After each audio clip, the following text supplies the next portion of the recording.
The Trump team was heckled and interrupted by a protest at the UN's climate change summit in Bonn on Monday after using its only official appearance to say fossil fuels were vital to reducing poverty around the world and to saving jobs in the U.S.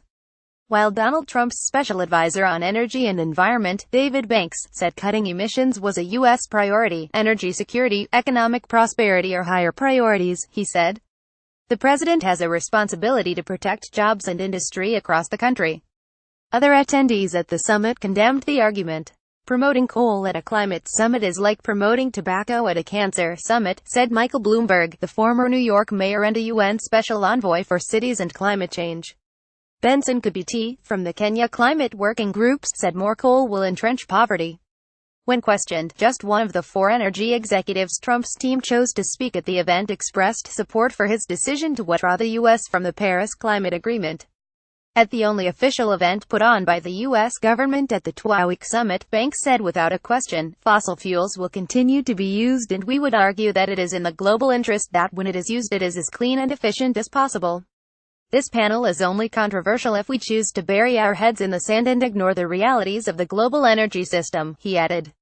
The event was interrupted when about three-quarters of the 200-strong audience stood up and began singing in protest. To the tune of God Bless the USA, the mostly young protesters sang. So you claim to be an American, but we see right through your greed. It's right across the world, for all that coal money. Lisa Friedman at Friedman Here We Go.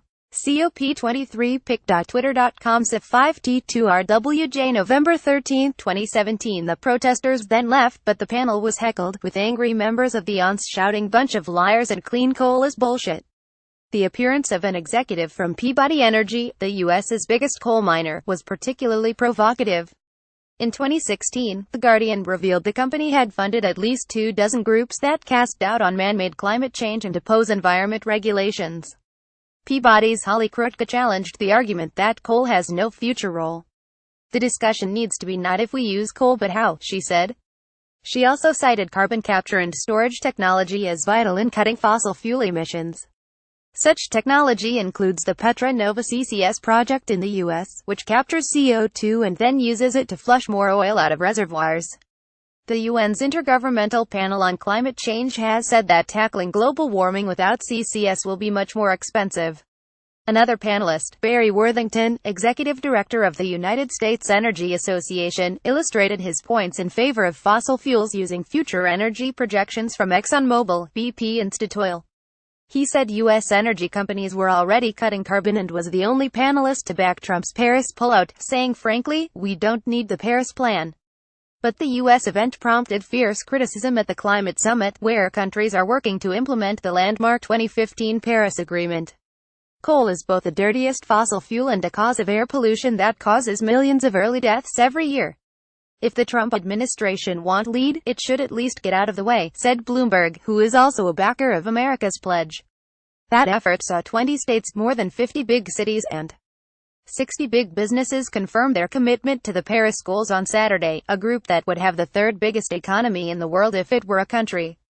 Kibiti said more coal is not going to end the problem of people living without electricity. The vast majority, 84% of electricity-poor households globally, are in rural areas, so off-grid solutions powered by renewables like solar, wind and small hydro are going to be the cheapest and quickest.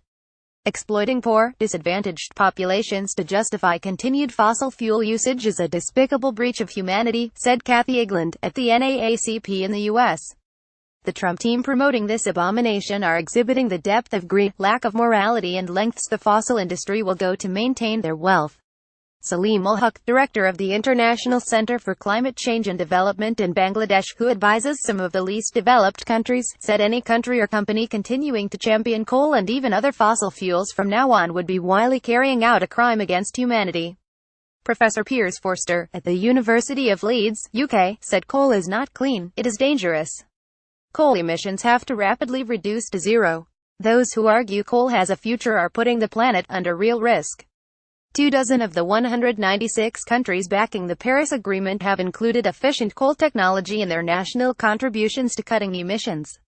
But predictions for future coal use have plummeted in recent years as the cost of renewable energy has dropped. In 2013, the International Energy Agency expected coal burning to grow by 40% by 2040. Today it anticipates just 1% growth, while China and India have recently cancelled plans for hundreds of new coal plants. Andrew Steer, CEO of the World Resources Institute, said the U.S. event was irrelevant. It is a total distraction.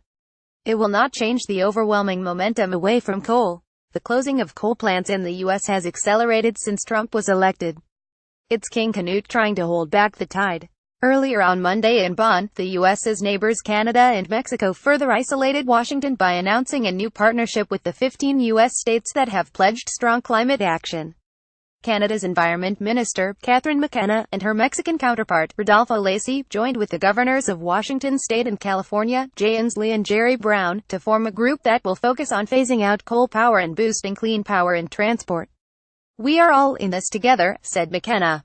"The countries that move forward and realize there is a $30 trillion opportunity will be creating clean jobs and growing their economy." Inslee added, "Trump is a blip in history. Not one country has expressed that there is any doubt about climate action just because Trump is still a climate denier. He can tweet his fingers off, but he won't stop us. If you want to grow your economy, focus on the jobs of the future." The global campaign to phase out coal use received a boost last week when Bloomberg donated $50 million. He has given $164 million to anti-coal efforts in the U.S. in the last 6 years, during which time half of U.S. coal power plants have closed or been canceled.